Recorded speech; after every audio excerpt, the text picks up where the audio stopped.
रोने वालों और अदादारों को फरमाया उनसे आप भी लोग बुरा है कि हर साल मजालिस अदा बर्पा करके अपने आका को रोते हैं और मातमदारी करते हैं। क्या करना चाहिए?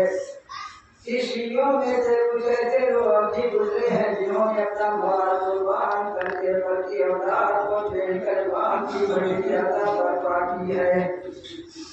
शहादत शेख अब्दुल से रवायत करते हैं कि मध्य दीदार को तारकुल मुकाशिय अलबैतदार मुल्के हिंद का रहने वाला हर साल बदर में करबला की मस्जिद को मालूम बर्पा करता था। उसका ये मामूल था कि बादल से मुहर्रम सारा वगैरह फकरा मसाकिन को देते डालता था।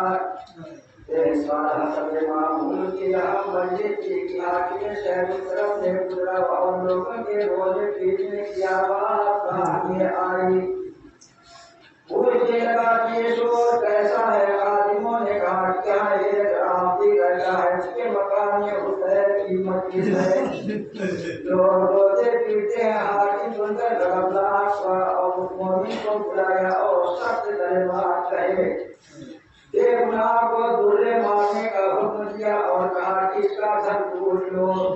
खादिमों ने सारा माल और यहाँ तक कि औरतों के ऐसे मुसीबतें होते मनुष्य अपनी बर्बादी का गम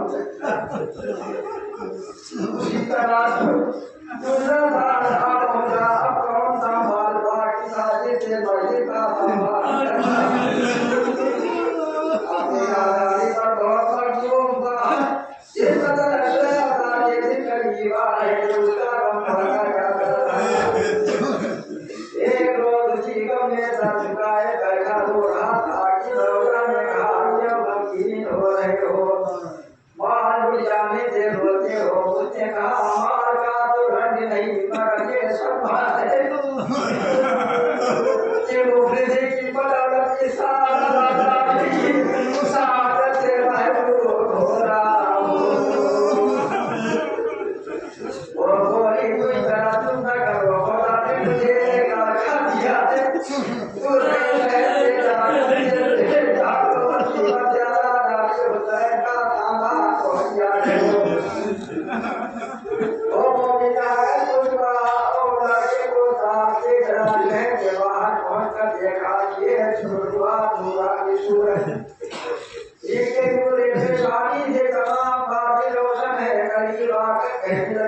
कहाँ जा रहा है और क्या इरादा है?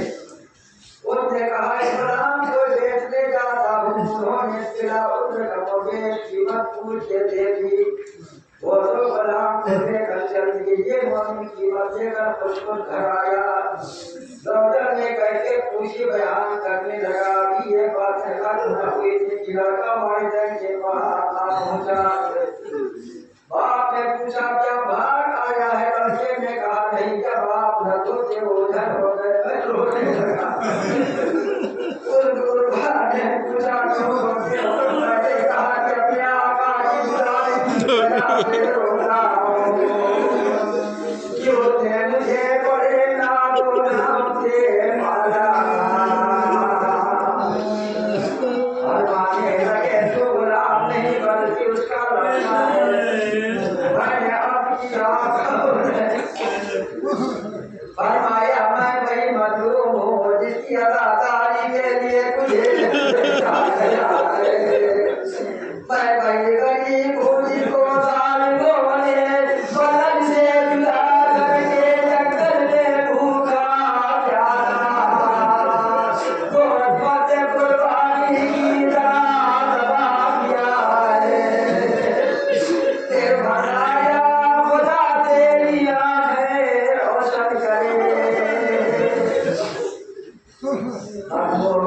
भी मैं तुझे तेरे वालिदैन तक पहुँचाए देता हूँ।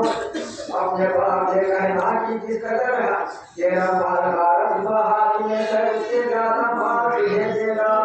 अभी ये बातें बाप बेटे में हो ही रही थी कि अचानक किसी ने दरवाजे पर खुलवा दिया और आवाज ये आया हुसैन तुझे हाथ में शहर याद करता है।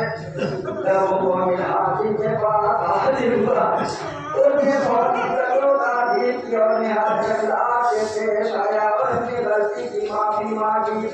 फिर धारा मालूम बाप उसके हवाले किया और अपनी तरफ से बहुत कुछ किया और कहा अरे माते वाले आए रहे माँ मैं गरीब के राधार की तरह जी चाहे कर मैं तुझे हजार हजार दिरहम दिया करूँगा भाई मैंने आपने रोया में देखा कि जनाबे मर्दों में करबला तशरीफ लाए हो फरमाया कि तू मेरे राधारों को तकलीफ देता है और मजलिस करने से मना करता है।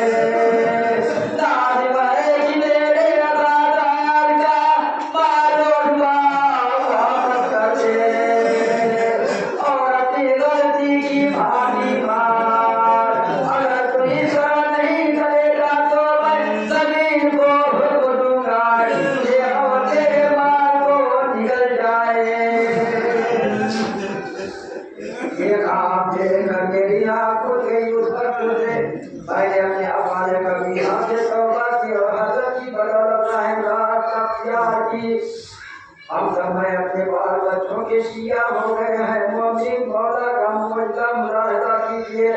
ये मानो राम से तो उस मोमिना दादा का फर्जंद उसे आकर मिला और जो दौलत बर्बाद हुई थी उससे ज्यादा हाथी ने उसे अदा की मगर तो भागी में शाम के हुक्म से करबला दे उसी हुसैन बदौलत की दौलत ऐसी बर्बाद हुई कि दिल नामी यहाँ तक कि मासूम असगर बाजी का उसे भी मौत से लूट दिया। जालिमों ने सीने भीतर से शहीद किया और मैं आया है और हालात से मालूम ही होता है कि जनाब इमाम हुसैन को फौजियत किया ने इतनी मोहलत नदी की उसने फर्जंद सगीर को जिला करके वो मलगून चारों तरफ से हाथ पर मेरा वो शमशीर मारते थे। उसी अन्ना के जनाब ज़ैनब ने जब अजगर का हाल बहुत मुतगज्जिब पाया तो उस मासूम को गोद में लेकर खैमा पर तशरीफ लाई। सैयदुल शुहदा ने बहन जी को और अपने फर्जंद को देखकर उसको में जबा